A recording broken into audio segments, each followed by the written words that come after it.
everybody. Just a footnote first. Don't mind that knocking. I've got to adjust the bolt on this door here.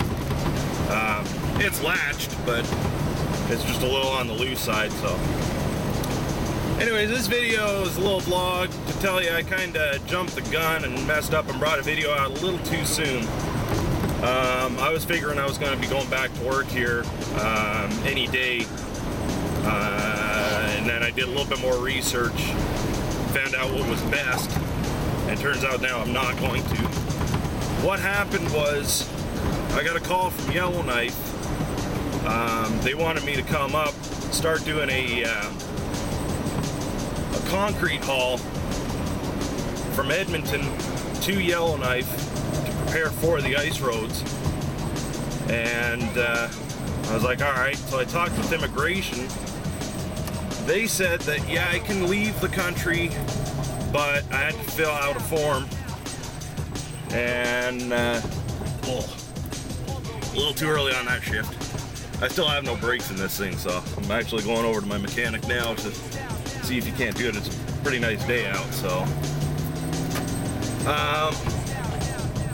So yeah, I talked with them, and they said that I needed to fill out this form.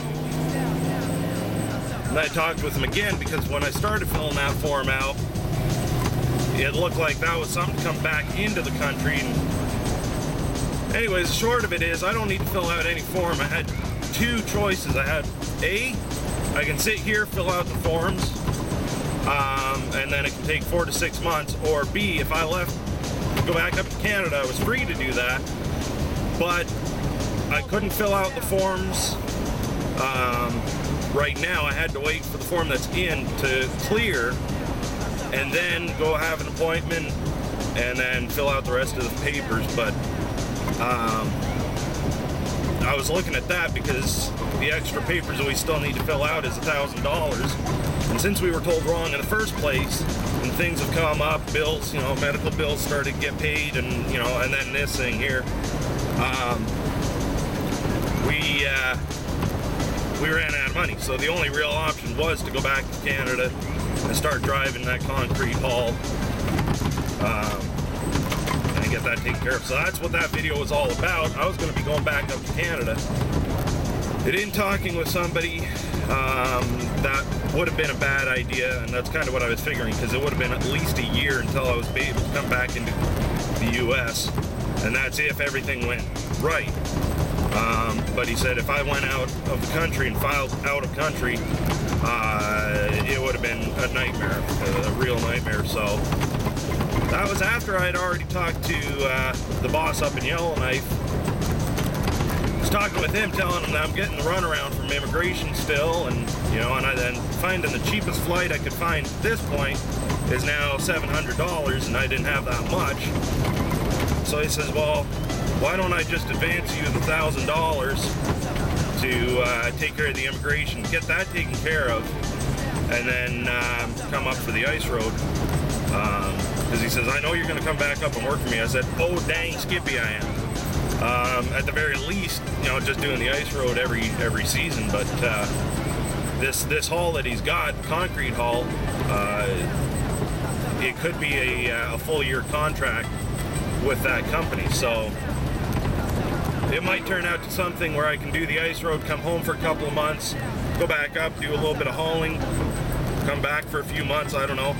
I'll be able to work down here at that point, so I don't know, it's kind of up in the air at that point. But so yeah, the short of this video is I'm not going to be driving like I figured I would, and I'm sorry to get your hopes up. My hopes were up too.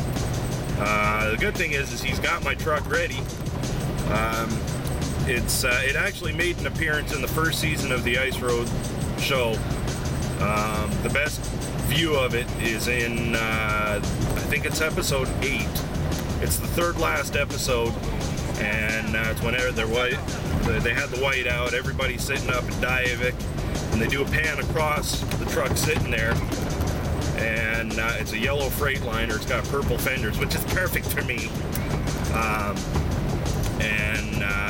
Yeah, it's a Freightliner Classic. It's really nice. It was an owner-op truck on the highway. So I asked him if I could have that this year. He said, yeah, sure. You know, so he's got that ready for me. So, yeah, I don't know. I'm sorry. I apologize. I don't know what's happening right now. I'm kind of helping out a friend. He's, you know, for everything that I do, he's kind of throwing me a couple of bucks just to kind of take care of some bills and that sort of stuff. You know, just be able to live. But yeah, I'll keep you updated on immigration, what goes on, and you know, when I will start driving, like we figured before. So, anyways, I'm here at my buddy's, way out in the middle of nowhere. They said we're gonna try to get the brakes fixed and get in there, and well, we're gonna shoot some guns. So, gonna come out here and it's got a lot of land. We're gonna probably go on some quads here. So, anyways, everybody, take it easy, stay safe out there, and I'll let you know what's going on later.